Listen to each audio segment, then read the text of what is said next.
So hello po mga kababayan, kumusta po kayo? Kung saan po kayo ngayon, mag-ingat po kayo palagi. So ngayon po mga kababayan, meron po tayong reaksyonan na naturang video. Actually, hindi naman siya video dito. Ito po yung article lang po ng Impact Leadership. Nakita nyo po sa ating screen. Na kung saan po ay sinagot po or nanghikayat po ang palasyo sa lahat ng mga government official na be responsible sa pag-share ng mga balita lalong-lalo na patungkol sa mga AI generated videos. Kasi mga kababayan, hindi ko na po uulitin sa inyo. Alam nyo naman po mga ilang araw nakalipas ay si Bato de la Rosa, meron nga itong nagawang kapalpakan na naman patungkol ito sa pag-share ng isang intelligence or artificial intelligence video na kung saan mga estudyante nagsasalita na pinagtanggol nga si Sara Duterte patungkol sa impeachment. Ngunit yung mga estudyante na yun mga kababayan ay estudyante ng Thailand. Pati yung video ay editing po na kung saan yung mga mukha po ay hindi pumipikit ang mata, iba yung mga mukha nila, makakapal yung video, yung basta edited po. Sa madaling salita, faking video or artificial. Oo.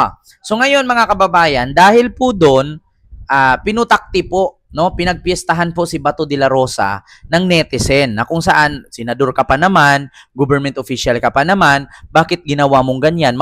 Mapanglinlang na video yan, huwag kang mag-share ng ganyan.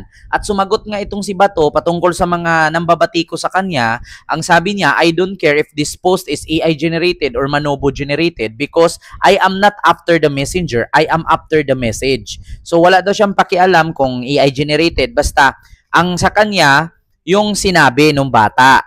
Oo, hindi naman siya after dun sa nagsabi, which is yung sinabi ng bata daw. So ngayon mga kababayan, eto na nga. According dito sa Impact Leadership, ayan, so basahin ko lang po yung article. So dito po, pinost po ito ng Impact Leadership 16 hours ago. Sabi dito, Palace urges government official to be responsible in sharing AI-generated content. Malacanang on Monday, June 16, called on public official to exercise caution and responsibility when sharing online content, particularly at AI-generated videos after a fabricated clip related to the impeachment case of Vice President Sara Duterte was shared by Senator Bato de la Rosa and Davao City Mayor Baste Duterte. So Palace Press Officer and PCO Undersecretary Attorney Claire Castro stressed that this information, especially when spread by high-ranking official, undermines public trust. Diba? Mapandin lang kasi yung video. So ngayon dito, mas nakakawala ng tiwala kung mismo sa matataas na opisyal nanggagaling ang mga disinformation at fake news. Bakit nasasabi ni Attorney Claire Castro na disinformation at fake news? Kasi AI nga. Sa madaling salita, ang AI po is peke. So ngayon, mga kababayan, sabi pa nga dito, Castro said during a press briefing, dapat lamang po nilang i-acknowledge na ang ipinasa nila na video ay hindi totoo at hindi tunay. Dapat tanggapin. 'Di ba? Hindi yung sasagot pa na I don't care. Yeah? When asked if such action warrant an apology, Castro clarified that while an apology may not be necessary if the official acted in a good faith, accountability is still crucial. Hindi kinakailangan mag-apologize kung una pa lang tama ang iyong ginagawa. But ngayon na ipakalat na, paano naman iyong ibang naniniwala sa kanila considering na ibinoto sila ng taong bayan? So wala nang magawa mga kababayan at bakit magsusori pa? Damage has been done. Diba? Bakit magsusori pa? Kung alam mo pa lang sa umpisa pa lang, diba, ay mali na. Dapat hindi ka basta-basta mag-share ng mga fake information. Dapat nga kasi mga kababayan, dito sa ating bansa, dapat magawa ng batas na kapag nag-share ng mga faking impormasyon or mga faking videos, katulad ng mga fake news, dapat kasuhan, ikulong. Di ba? Dapat may ganyan para mabawasan yung ganyang fake news kasi nanggagaling mismo sa mga higher-ranking official. Na kung saan senador pa naman. At ito pa, she emphasized that the potential consequences of spreading misleading content, seeing officials have a duty to be accurate in the information they share. Responsibilidad nila ito dahil sa bawat salita na binibitawan nila sa taong bayan, leader sila. Iyan ang totoo sa panindigan at pananaw ng bawat isa. Di ba? Castro also acknowledged the possibility of legal penalties depending on the extent of involvement. Kung sila man ay nag-comment dito, mayroong kaakibat itong penalty o mayroon ngang kaparusahan o penalty. Depende po sa kanilang partisipasyon, she said, adding that libel or slander could be considered based on the circumstances. She thanked members of the media and the public for flagging the video as AI generated, underscoring the importance of collective vigilance and combating fake news. Diba, mga kababayan? So ito nga ang sabi ni Bato. I don't care if this post is AI generated or Manobo generated because I am not after the messenger. I am after the message.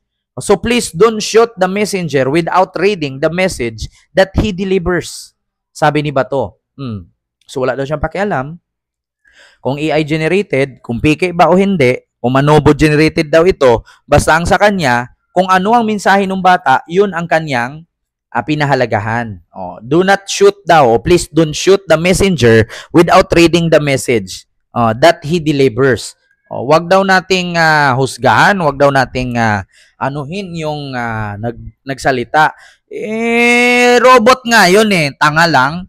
Mas nakakawala ng tiwala kung mismong ang mga mataas na opisyal nang galing ang mga disinformation at fake news. Dapat maging responsible sa anumang sinishare nila na impormasyon sa ating mga kababayan. Sabi ni Yussi Claire Castro at ng Palasyo. At bukod dyan mga kababayan, meron pang isang reaksyon si Yussi Castro dyan. Patungkol dito sa isa naman. Ito po yun. Ito po mga kababayan. Basahin ko lang ha. Ito po'y galing din sa People's Tonight. Hindi kailangan, sabi naman ni Yussi Claire Castro dito mga kababayan. Ayan po. Sa People's Tonight po yan. Magkasama lang po yan.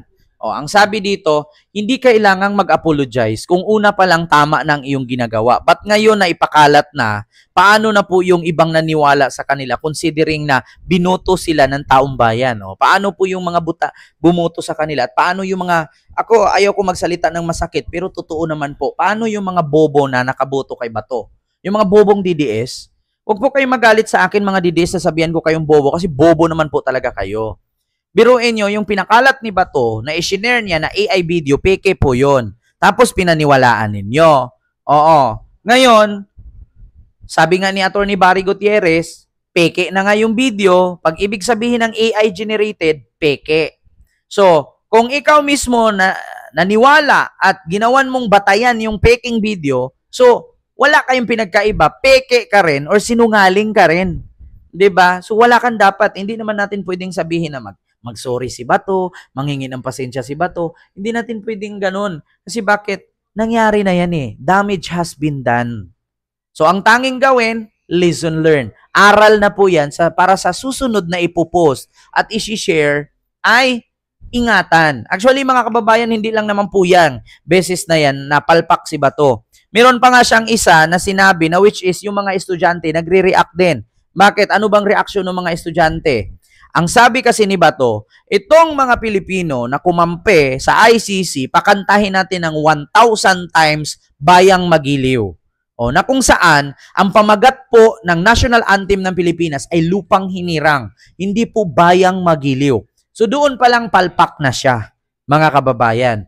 Doon pa, yung isa pa, yung de facto resolution.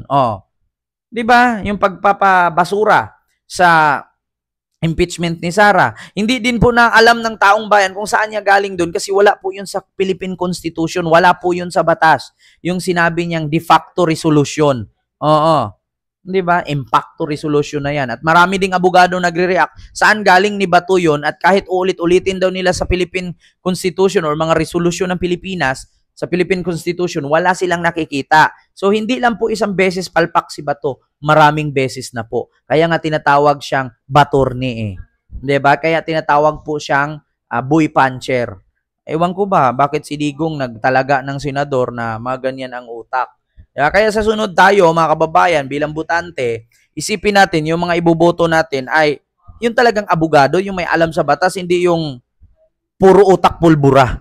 Yeah? Oh, so yun lang, mga kababayan. Hindi ko na po masyadong habaan. Maraming salamat. God bless.